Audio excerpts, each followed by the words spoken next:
Hello, everyone, and welcome to another IndieX 2020 showcase. Seems like today is the day where we have the most technical difficulties, and we've had a lot of trouble with trying to set up the game and capture going on into OBS. So, in a bit, I will ask you to be cooperative and tell us if everything is going according to plan. But for now, let me introduce our very patient, very good guest, is Francisco González, which has already been waiting for some time to show you the game. We are very glad to have him here today. So, Francisco, how are you?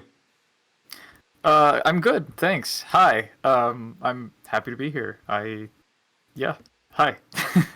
Nice. So, for those who don't know what Rosewater is, can you give them a small primer on what your game is about? Yes. So Rosewater is a point-and-click adventure game set in an alternate history Old West. It's it's set in the same universe as the game I did previously, Lamplight City, but it's not a direct sequel. It's just set in the same world. So you play as a woman named Harley Leger who comes to the town of Rosewater, and she's looking to get a job as a freelance writer. And she ends up getting involved in a treasure hunt to go look for the fortune of a missing man. And that's kind of the whole adventure part of the story. So yeah, you travel across the frontier with 5 travel companions, and things happen. Okay, good. I think that's a good summation. One of the first things that immediately caught our eye when we saw the game was how faithful it was to the old school style of point and click adventures, and how beautiful everything was. So it's filled with detail, lots of interactivity in the environment, and it was really a nostalgia filled trip. But at the same time, the voice acting and the soundtrack were also very good. So as a result of that, obviously you wound up here as a finalist. And we before we get into your game, we want to congratulate you because it's already very good in its current state. I don't know if you've already have a planned release schedule or if it's still to be announced. Thank you. No, I've been saying 2021 for just to give myself some room. I Exactly. still intend to release it next year, probably towards the later part of the year, because there is still a lot to do. Um, so, but yeah, thanks. I appreciate that. Yeah, I mean, I guess I could expound on that a little bit as far as like the style and stuff. But yeah, this is like the first. This is actually probably graphically most ambitious project I've done so far because I've made a bunch of other games, but this is the highest resolution that I've worked in. It's 720p. It's 1280 by 720. So I'm kind of doing that the pixel art look, but higher resolution. So yeah, it's kind of like it's kind of in the vein of the classic adventures, but I'm trying some new things. Yeah, and we'll get to those good things right about now. Let's see if it works. I'm crossing my fingers. I hope if someone can tell me in the chat if it works. If it not, well, we'll just fix it afterwards. Let's All take right. a look and see if it can do it. So don't worry, we're going to change our setup to the game setup, and for a while it's gonna be black. But what I suppose is that after I do a certain magical trick, the game will magically show up for everyone. So All right. let's try and see what happens when I do this. What I want is this. Let's use my magic trick. And now, I would like if someone could, of course, in the chat tell me if they are actually seeing the game right now. I mean, it's going to take a while because of the delay, but if you see the game, please tell me. Don't worry, it's going to take a while. Meanwhile, we can still talk about it. So basically, when you Yeah. started development for this game, what was going on through your mind? You already told us that it's in the same world as your previous game, so I bet maybe the previous game influenced a bit of the story that you wanted to tell afterwards. But how did this idea of going to the Wild West and making this kind of adventure for looking for treasure? How did this pop up in your mind? Yeah, so when I was working on Lamplight City, I had which is the previous game I mentioned, which is a detective game in a city that's kind of a combination of London and New Orleans and New York in the 19th century. I knew that I wanted to do another game set in this world, and I thought, well, for the time period I'm doing, it seems like the appropriate place to explore is the Old West. And just thinking about other point and click adventure games that are set in the Old West, there's not really that many of them. And the ones that do exist are mostly comedies. They kind of go more for that Blazing Saddles theme. So I thought, well, I'd like to try doing I'd like to take a shot at doing a Western. And I'd like to make it an actual, more serious story, not just a screwball wacky comedy. Um, so yeah, that's how I came up with the idea for the setting. As for the story, I thought, well, what kind of story do I want to tell in this particular setting? Do I want it to be like a treasure hunt? Do I want it to be a story about revenge? Do I want it to be, I started kind of thinking about the usual kind of stories you see in this setting. Um, and I also thought, well, do I want it to be like a journey story? So at one point I was thinking about doing all three in one, but then I finally settled on, well, let's do a journey that's a treasure hunt, and then try and do some interesting things with it in the meantime. So, yes. Unfortunately, I don't think the stream can see us, basically. Yeah, I'm looking at the Yeah, stream, I'm and I looking see now. that your stream is still running, Yeah, but because it's paused. Discord wants Yeah, to save resources. Let me check if I right. can force, if there is any way that I can force Discord to not save my resources. So to force Okay. them. Okay.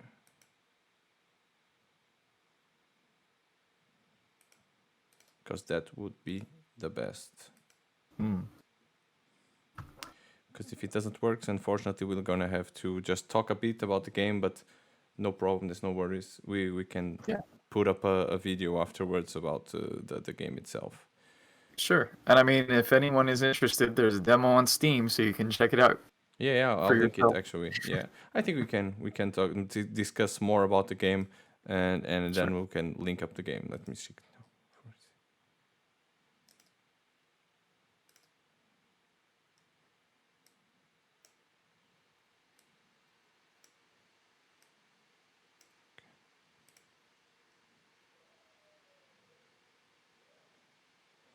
I think everything is set up right now. Should be okay.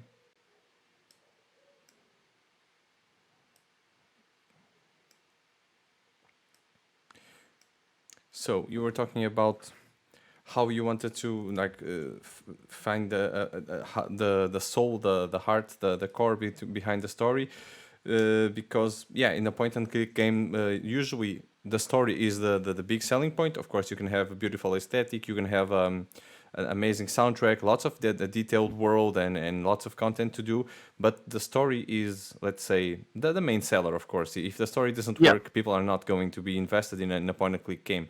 So Mm. my question is, did you already have an extensive writing background? Is this something that just came with experience and you're working in your other game as well? What was your experience with developing a narrative adventure, let's say? Well, I've been making adventure games since about 2001. I started off doing it just as a hobby. And I made I guess my sort of breakout in the freeware indie adventure scene was an 8-part series called Ben Jordan Paranormal Investigator.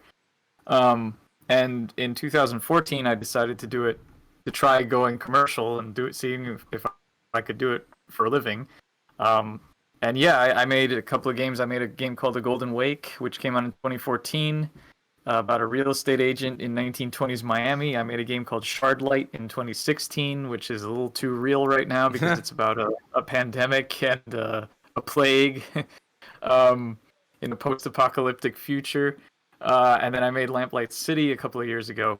So really, I didn't have any sort of formal writing background or anything. I just kind of from my experience growing up playing the classic LucasArts and Sierra adventure games and other types of point and clicks, I always just really liked the format, and I wanted to make my own adventure games. And looking back on my old work, especially the Ben Jordan games, there's a lot of it's very rough. And I mean, I was just kind of learning as I Figuring it out, went. yeah.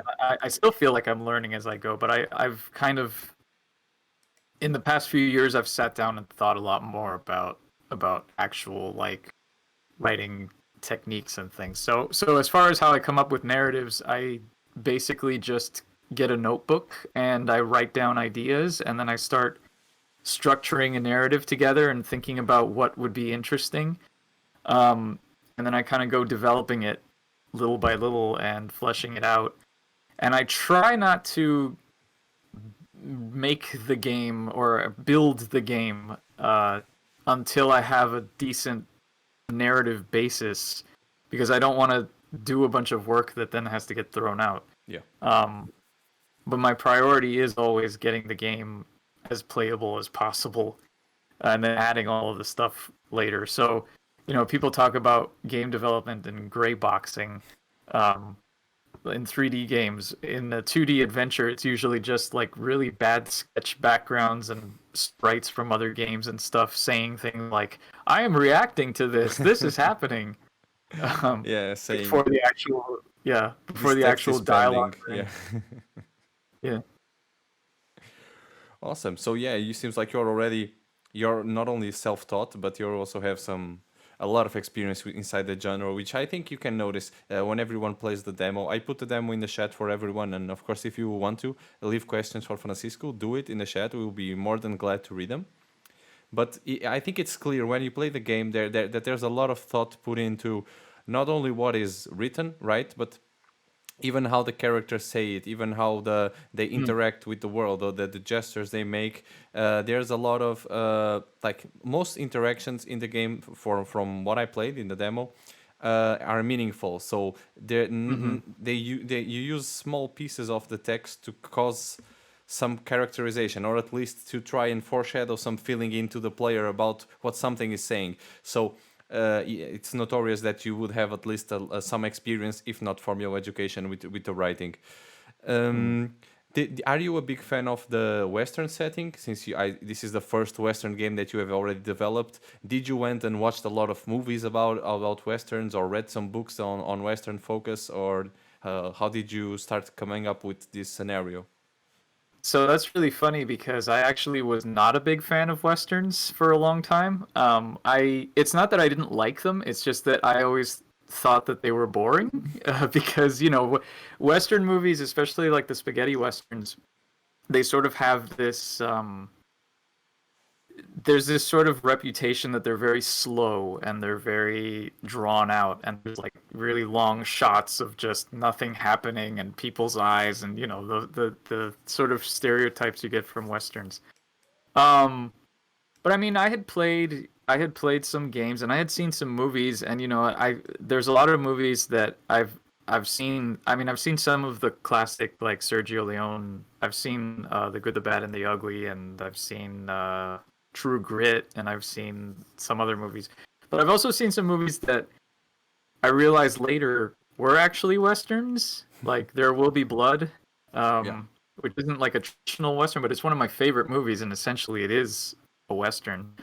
Um, and I mean, I've been to the actual American Southwest. Like I've been to Arizona, I've been to Nevada, I've seen like I've been out in the desert and seen like the wide open spaces and all of that. And it just has always really appealed to me. And so yeah, I mean, I've obviously in preparation for this, I did some research. I read about like actual historical gunslingers like Wild Bill. I watched Deadwood. Obviously, I really enjoyed Red Dead Redemption. I haven't yet played Red Dead 2 because I didn't want to be unknowingly influenced Yeah. by it. So I still have that waiting. Um, but yeah, it's definitely a genre that I was sort of lukewarm on, but I've come to really enjoy. Um, so yeah, it's been interesting too. I think as far as not really having a whole lot of exposure to it in that I can kind of make it my own.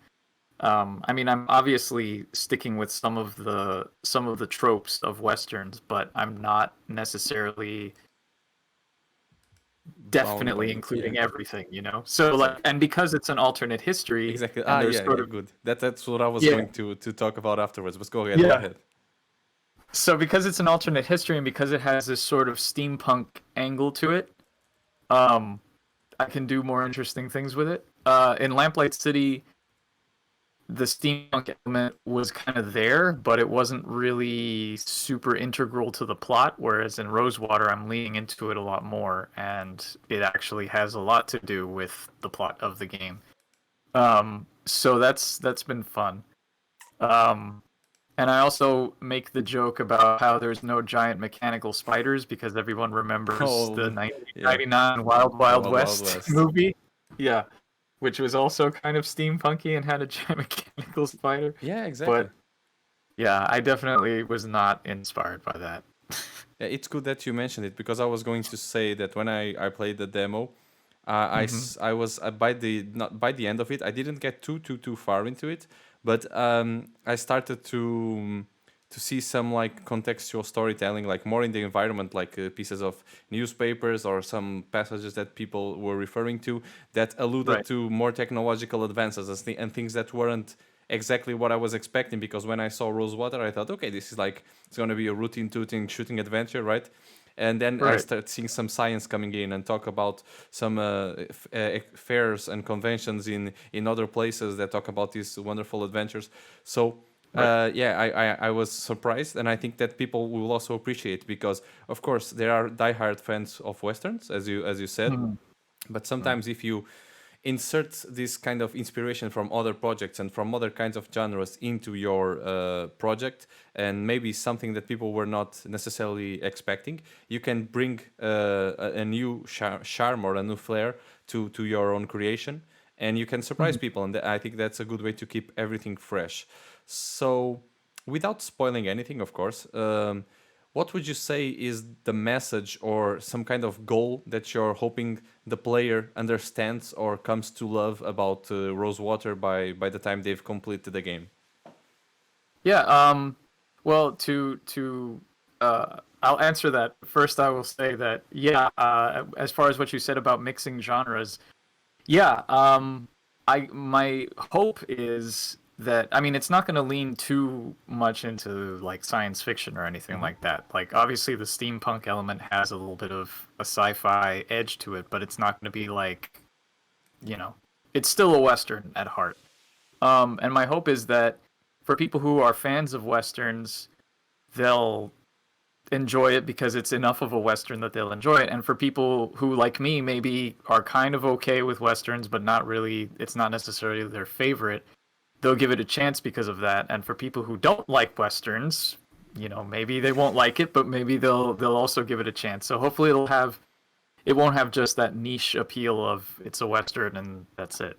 Hmm. Um, Okay, good. but yeah, as far as I guess the message or the theme of the game, um, so I went into it thinking about the just like the main story, and then as I developed it and I figured out what the characters were, and I kind of focused more on the idea that the main draw of it is the characters and the relationship that you have with your companions. I feel like the theme of the game has become or is about finding your place in the world, and sort of like figuring out where you belong and who your family is, and you know the idea that you know the people that are with you could be your family. And yeah, because every character is sort of looking for where they fit in this world, and the idea of you know the West, the old West, being this wild frontier where historically a bunch of people came to sort of get away and escape and start over. Um, that kind of ties into it too. So in the course of the game, depending on how well you get to know your companions, you know, you might get to know some better than others, depending on how you react to them and how you treat them. Um, but yeah, each character has a sort of a little story arc about who they are and where they fit in, and that sort of thing. So hopefully it'll be relatable to people on that level. Yeah, I'm sure it will. Yeah, it's a good theme. The theme of like bringing belonging somewhere, or even Mm. if it's just in this small time you mentioned. You already mentioned like 3 or 4 themes that are pretty, I say, overarching for most people, which is of course the theme of bonds and relationships and family, but also Mm. sometimes the theme of going somewhere new and starting over, or at least trying to build something new. So that's for sure some people that some a theme that people will relate to, of course. Mm. Do this is something I didn't get in the demo for sure, 100%. So I'm going to ask it now. Uh, Mm-hmm. you can do and see different things. You can go the like how do I say this? You can go through the demo like really quick and ignore a Mm-hmm. lot of things.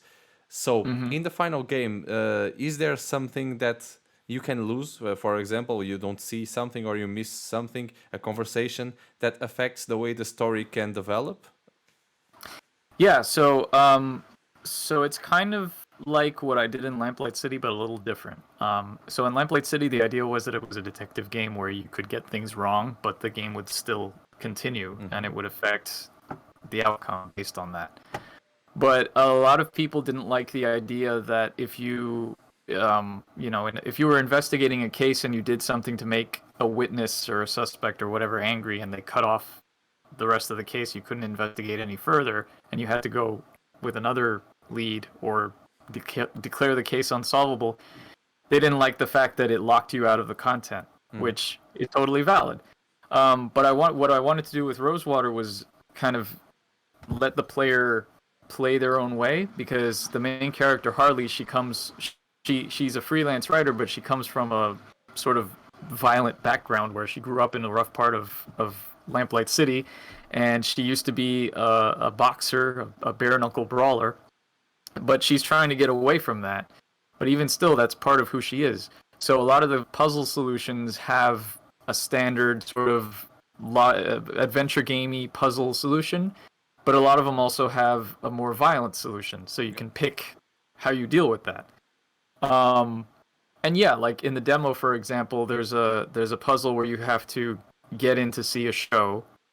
How you get in to see the show, you can either do it the puzzly way or you can do it the violent way. Nice. Um, but you still see the show. Like it comes to the same outcome. Whereas in Lamplight City, it probably would have been more like, well, if you get it wrong, you don't get to see the show, right?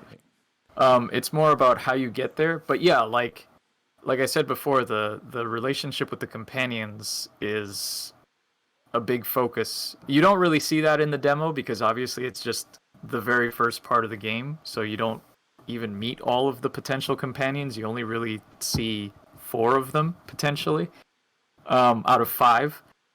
And so yeah, I mean, you might get a different outcome. Like the one scene that you might see or might not see in the demo is the bar brawl, which is just a puzzle that you can solve to diffuse the situation. But if you don't see that and you do the other path, you actually meet one of the companion characters just under different circumstances you would have met them had you done the other path. Mm-hmm. So you still get to the same place, but you might be able. I mean, you might not. There are parts that you might not see, but it's not that the game is punishing you and Yeah. not letting you see them.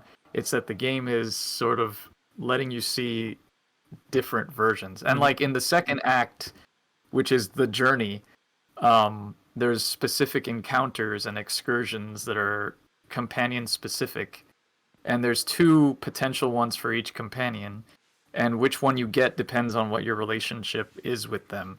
So I don't want to use the phrase no 2 people will Yeah. play through the game the same way, but there is some element of randomization in some of the smaller encounters, and there is an element of you won't necessarily get the same event Mm-hmm. or outcome as someone else. So Exactly. yeah.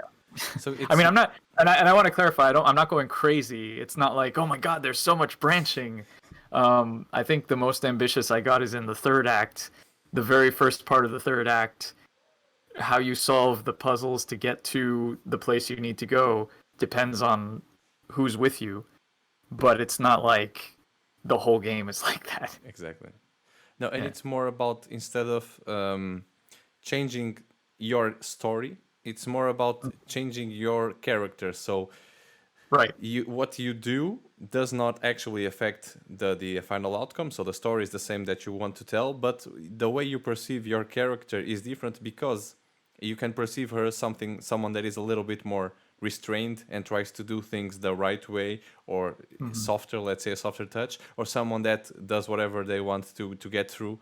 And so it's a clever way to not lock the player out of any content, but still give them the idea that they're actually shaping the character and that they are playing as.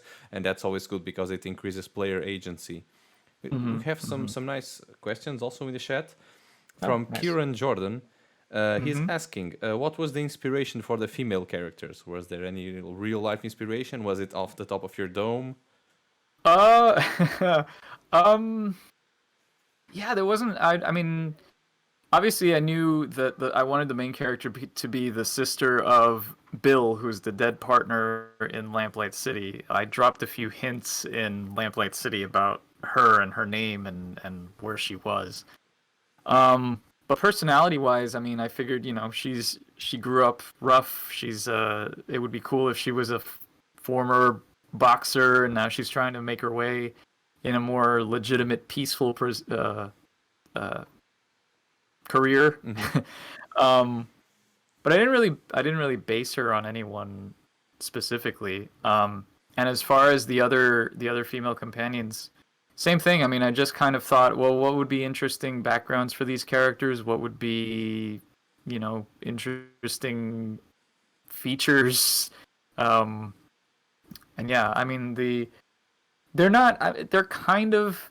I mean, every character you kind of have to start on an archetype, Hmm. and then figure out how to make them more interesting. Yeah. So, they're definitely like if you were if you were to think of it as like an RPG class type system, Harley's definitely like the rogue thief brawler.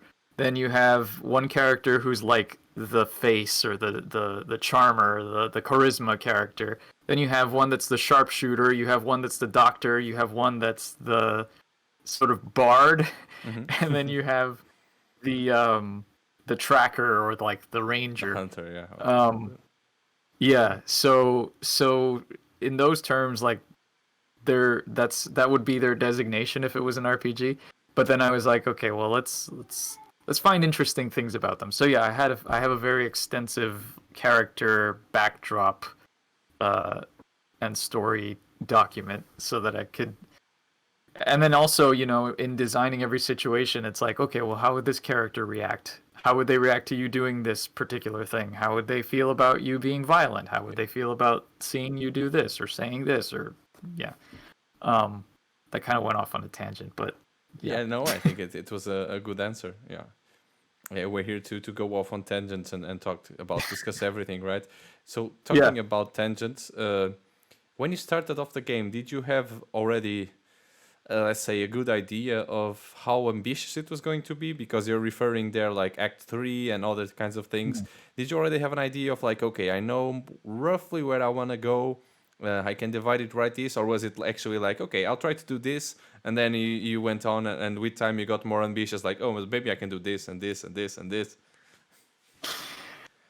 It was kind of a combination. So the advantage of having worked on several games is that with each one I try and push myself a little bit more with as far as ambition goes. And I definitely with Lamplight City was trying to do the branching story and decisions and consequences thing. And so this time around I thought, okay, well, I guess my biggest inspiration for how I wanted to handle the companions and the reactions was the first season of Telltale's The Walking Dead, Hmm. because I was really interested by the idea at the end of episode 4. There's a bit where you go someplace, I forget, and it kind of shows you at the end of every episode, it shows you the percentage of how many people Hmm. made the same Yeah, choices as they you. agree or not. And yeah, and I remember at the end of episode 4, it was like, well, who sided with you? And you had the option of like, Lee was by himself, or Lee was with this character, or all of them sided with you, or this one. And I was like, that's really interesting that you can start the 5th episode, can have alienated everybody and be by yourself, or you can have different configurations of the group with you. And ultimately, we all saw that it kind of came to the same conclusion no matter what, but it was interesting to see how it changed. Um, so that was kind of what I wanted to work with. And when I started planning for that, I thought, okay, well, I want to do this character thing, but then I actually had to scope it down a little bit because I thought, okay, well, just with what I said before about like the different ideas for what kind of story I wanted it to be, I was like, okay, well, do I want it to be a journey story, a revenge story, or a treasure hunt? And I was like, well, why don't I do all three? I could do it so it starts as a journey story, and then there's a big choice point where in the middle where Okay. you either decide to keep going for the treasure or find someone for revenge because something bad happened. Then I thought that's too much. So I was like, I'll scale it down. I'll make the story the same, but I'll see what I can make branch to make interesting. And that's when I came up with the idea of the second act being the trip, and the trip being the different little Hmm. mini stories. And the third act also being dependent on who's with you at that time. Um, and yeah, I guess my main focus was that, like, just keep the broad strokes of the story the same. It always gets to the same point, but how it gets there changes slightly. Okay. Um, so yeah. Yeah, I mean, and it's a very hard thing to do, and it's a very Mm. good skill to have in game dev to know how to trim the fat, let's say. So Oh yeah. to see what is exactly necessary to make the player understand the story, have fun, have enough content to keep him motivated, but to not overwhelm him, and just keep the simple and the necessary. And it's better if you know how to keep it simple, let's say. It's better because of course you can always do another game in the future if it works okay, or do DLC for this game. So it's simpler to actually have like a simpler, more condensed version of your game that you really want to make, and this is the core of the game, this is what really matters, and then you can expound upon it if it's actually successful and it goes well. But Yeah, and I didn't want to go overboard because essentially it's just me yeah. making it, and I know what I'm capable of and I know what I can do, but at the same time I was also pushing myself in that this game was, 720p. So I was like, well, I have to make sure that I feel comfortable with the jump in resolution, that I still feel comfortable doing the backgrounds and the animations, and I can set up a workflow where I can see that it's not going to take me substantially longer, Hmm. because if it does, then I don't have the luxury of being able to take, I mean, I in a way I do have the luxury of being able to take some time, but at the same time this is how I earn my living, so I can't spend 3-4 years working on a project. Like Lamplight City is doing okay, but at some point it's gonna start, you know, getting the. It's better to have more games out there, Hmm. let's say. So I didn't want to. I wanted to make sure that I could finish the project in, 2.5 years, and not have to worry about, oh my God, I'm running out of money. I need to get this out, which kind of happened with Lamplight City, but yeah. So basically just having an idea of what I'm able to do, and the scope of what I can do as a solo developer, um, is good, because that way I can, yeah, figure out what I'm capable of, and how I can deliver the best with what I can do. Hmm. Okay, yeah, that's so awesome that you are able to have not only one success but also branch out into multiple series and use your talents for a lot of different things. That also keeps you stimulated and wanting to create and innovating and pushing yourself, because life as a solo dev is very complicated. It's not exactly the easiest Yeah. thing. So yeah, you have to kind of skirt the line of okay, I can do it, but can I not burn out while doing it? Because then I'll have Right. to keep doing it, because it's not all about, okay, I can make this game. But no, you have to keep on doing games, and one and another, because it's your job. So you have to really, when you finish a game, you can't feel like you're on your last legs. Otherwise, the next project is going to take a long time to get started on. And I agree with you. So as a sort of, let's say, take home message, because we're nearing the end of our stream, if you could go back to the beginning of this development, Hmm. would you, and if you would, what advice would you give to yourself? That's a good question. If you would give any at all, of course.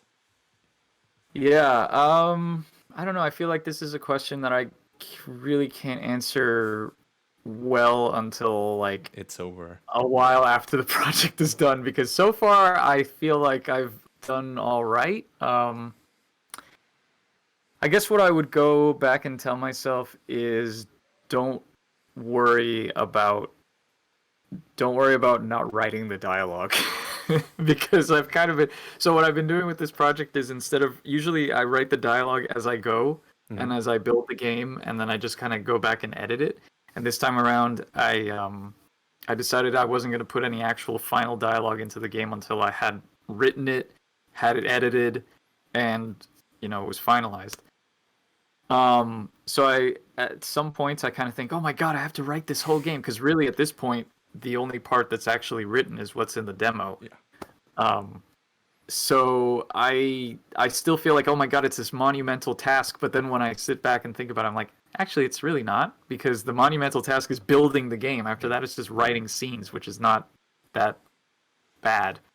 So it's not like, I would have to spend way more time, or I have been spending way more time actually building the game and designing the puzzles and making sure that it all works right. Once that's done, then just, people saying stuff is easy. Yeah. So I would say, just, it's a good idea. Don't freak out about it. Yeah, don't So, forget about it. Okay. Well, Francisco, thank you very much for giving us a bit of your time. It was a shame that we yeah. couldn't show off the game, but don't forget that we have in the chat the demo, and the demo is Mm. still available for you to play. So nothing better than getting actual hands-on experience with the game, and it's well deserved. And I think it's going to have a lot of success, and I hope it does have a lot of success. And once again, Thank I you. want to thank everyone in the chat and Francisco as well, for being here today with us. And we'll see you again sometime. Don't forget, we're just after this, we're going to have a stream with Ricardo and Say No More from Thunderfall Publishing. See you guys.